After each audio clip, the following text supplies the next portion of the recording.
ओम जी ठाकुर साहब, उनके भी विचार सुने। उसके बाद हमारे उत्तर प्रदेश के महासचिव चौधरी अभिषेक राठी भी आपके बीच में हैं,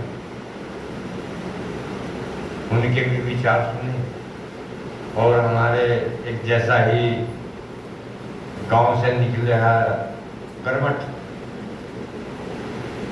ये कहते हैं कि एक बार चौधरी साहब ने कहा था कि हिंदुस्तान की खुशहाली का रास्ता गांव से निकलता। ऐसे ही ये भी एक कर्मठ जुझारू कबड्डी के लिए अपने गांव में ग्राउंड चला रहे हैं और उत्तर प्रदेश बेस्ट प्रेसिडेंट की भूमिका इनको हमने नियुक्त किया।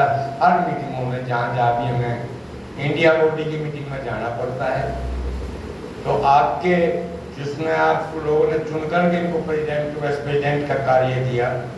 प्रेसिडेंट साहब भी कहीं बिजी हो जाते हैं, सेक्रेटरी साहब बिजी हो जाते हैं, तो मीटिंग में तो अनिवार्य उपस्थित होना होता है। तो भाई कपिल अपने कार्य से देखो कि कल रात भी जब इनको खबर की गई कि भाई मीटिंग है अलीगढ़ में, हमें अलीगढ़ जाना है, तो रात भर शादी अटेंड करके मॉर्निंग जो बारात जानी थी उसको छोड़ करके और आपके बीच में मीटिंग में उपस्थित।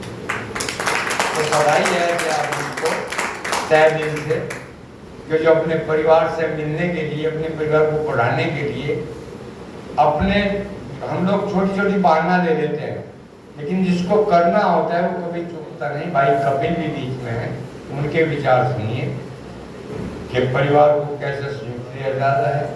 उसके बाद किसी भी general secretary district, others technical officer, assistant, joint secretary, मंडल प्रभारी, जिसका भी कोई क्वेश्चन होगा हम पूर्ण प्रयास करेंगे उसको संतुष्ट करने।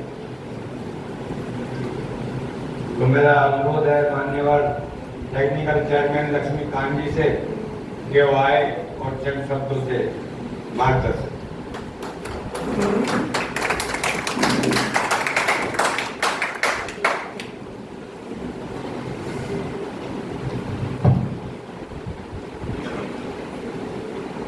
धन्यवाद गुरु जी। सबसे पहले तो यहाँ की जो टीम है वो बधाई की पात्र है, क्योंकि उन लोगों ने इस तरीके का अरेंजमेंट करा है, वाकई काबिल तारीफ है। और क्योंकि बहुत सारी चीज़ें ऐसी होती हैं जो हम लोग चाहकर कई बार कर नहीं पाते, है ना। तो अभी सब जैसा गुरु जी ने आदेश करा, तो सबसे पहले तो अपने उस जगह को नमन, जहाँ से हमारे गुरु जी आते हैं, कोयला उस मठ से, और अपने इस संघ को नमन जिसके लिए हम वर्क कर रहे हैं। और आप जितने भी यहाँ इस समय पदाधिकारी बैठे हैं, क्योंकि सभी अपनी अपनी जगह पे कोई ना कोई किसी न किसी पद पे है, तो मेरा एक तो सबसे आग्रह ये है कि आप लोग सभी एक होकर चलें।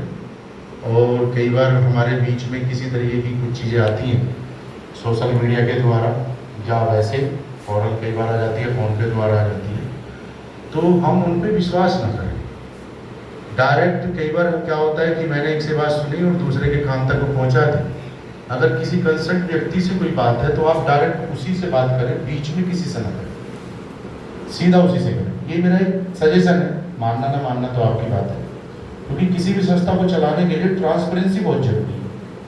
और अगर आप लोगों के अंदर ये रहता है कि भाई ये तो जनरल सेक्रेटरी यूपी हैं हमारे राठी साहब, तो हम बात नहीं कर पाएंगे, मुझे ऐसा नहीं लगता। उनके विचार, उनकी आदत बहुत अच्छी, वो एट ए टाइम आपको खड़े मिलेंगे, आपकी किसी भी प्रॉब्लम को सॉल्व करेंगे।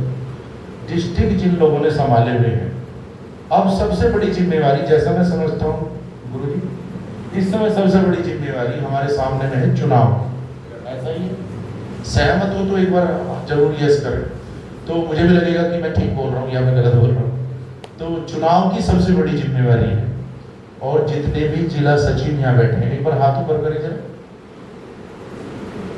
8-9 लोग हैं जिला सचिव, 10-11 हैं, 10-11 लोग हैं। मेरी आपसे ये कि आपके सभी के रजिस्ट्रेशन है अपनी अपनी टीम की, पूरा जिनके रजिस्ट्रेशन है वो हाथ ऊपर करें जरा। न्यू पोजीशन इसलिए मैं आपको बोल रहा हूँ। देखो मेरा कहना ये है, ये एक फॉल्ट नहीं है बहुत बड़ा, हम लोग पोस्ट में अभी आए हैं, हो सकता किसी को 8 दिन 10 दिन 15 दिन 2 महीने पहले आपको उस पोस्ट को दी गई। अब आपको थोड़ा सा तेज होके चलना है। कैसे चलना है? आपको कुछ नहीं करना है, अपने करीब में जो भी तहसील जहाँ भी आपकी कोर्ट कचहरी हो वहाँ पे जाइएगा। रजिस्ट्रेशन के एक वकील होते हैं, कोई भी बता देगा, सस्ता रजिस्ट्रेशन करानी है आपने, जाके 2-2.5 हज़ार रुपये, मैक्सिमम 3,000 रुपये का कोई ज़्यादा खाने वाला है तो आप उसे दीजिएगा। सबसे पहले अपना रजिस्ट्रेशन कराइएगा। रजिस्ट्रेशन की स्लिप आपको मिलती है, आप सबसे पहले उसे ग्रुप में डालिएगा, जिससे हमें ये पता लग जाए कि ये सबसे ज़्यादा एक्टिव हमारे सेक्रेटरी हैं इस डिस्ट्रिक्ट, राइट। तो मेरा जी क्या ये अभिषेक जी सही है सजेशन?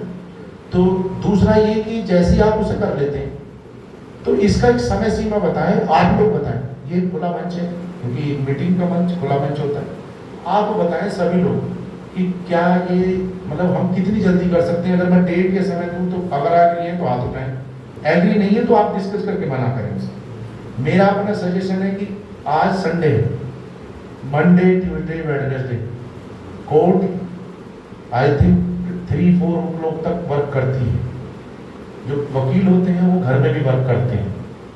मैं आपके लिए बोल रहा हूँ 3 दिन मैं समझता हूँ वेडनेसडे तक आप इसे क्लियर करिएगा, जितने भी सचिव हैं हमारे जिला सचिव। क्या ये सही है? अगर आपको लगता है कि ये टाइम टेबल हमारा ठीक है, क्योंकि हम इसे जितना लेजी लेके जाएंगे, आप समझना मेरी बात को।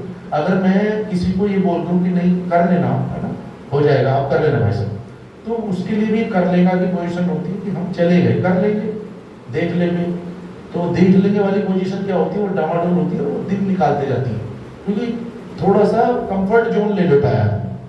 तो मैं नहीं चाहता उस कंफर्ट जोन में आए, आप अभी से अलर्ट मोड में आए। आज शाम को जब बैठे खाना खाने से पहले यानी डिनर करने से पहले आपकी लिस्ट तैयार हो आपकी टीम की, फोन पे बात करें, नंबर लेके सब कुछ करें, पेपर बनाए वकील के पास। कल सुबह पहुंचे, मंडे भोलेनाथ का दिन है, पहुंचेंगे सभी। जाने के बाद में सीधा उनको पेपर दें, बताओ जी कितनी फीस है, जो भी डॉक्यूमेंट्स मांगते हैं अभी फोन पे पूछ लें किसी से, वकील से। नहीं पूछेंगे हम बताएंगे आपको क्या क्या चाहिए, उस पर ले जाके बैठे, वो कहेगा कितनी फीस है पकड़ो। बाद में आपको कलेक्शन क्या करना है, किसको आपने सदस्यता शुल्क रखनी है, वो आपका काम है। बट एक चीज और मैं इसमें जोड़ूंगा कि जो भी आप चीज करें, जो भी कर रहे हैं, क्योंकि आपका जिला है, आप कर रहे हैं, आप मालिक हैं उस जिले के, कम से कम स्टेट जो सेक्रेटरी हैं और अध्यक्ष हैं उनको जरूर पता हो कि आप कर क्या रहे हैं। क्योंकि कई बार क्या होता है, किसी डिस्ट्रिक्ट सेक्रेटरी ने और अध्यक्ष ने मिल के उस डिस्ट्रिक्ट में कोई ऐसी एक्टिविटी करा ली या सिलेक्शन करा लिया, कुछ भी करा लिया, और हायर अथॉरिटीज को पता ही नहीं, और आपने सब ट्रायल के बेस पे पैसा ले लिया और ऊपर अथॉरिटीज को पता ही नहीं, तो नेशनल बॉडी जो बैठी है वो किसको पकड़ेगी? State body. और अगर हमारा अपना परिवार, हमारे सदस्य, आप लोग अपने परिवार, मुखिया आपको डांट दे चलेगा, पर कोई बाहर का आके आपको डांटे वो नहीं चलेगा। तो आप समझ लीजिए जो सामने बैठे नहीं, ये वो लोग हैं जो आपको कभी भी डांट देंगे, और अपने की डांट अच्छी होती है आगे बढ़ने के लिए। अगर आपको आगे नहीं बढ़ना है तो आपको डांट बुरी लगेगी, और डांट खानी है, आगे बढ़ना है। हम भी यहाँ पहुंचे हैं तो मुझे गुरुजी ने पता नहीं कितना डांटा है, आज मैं यहाँ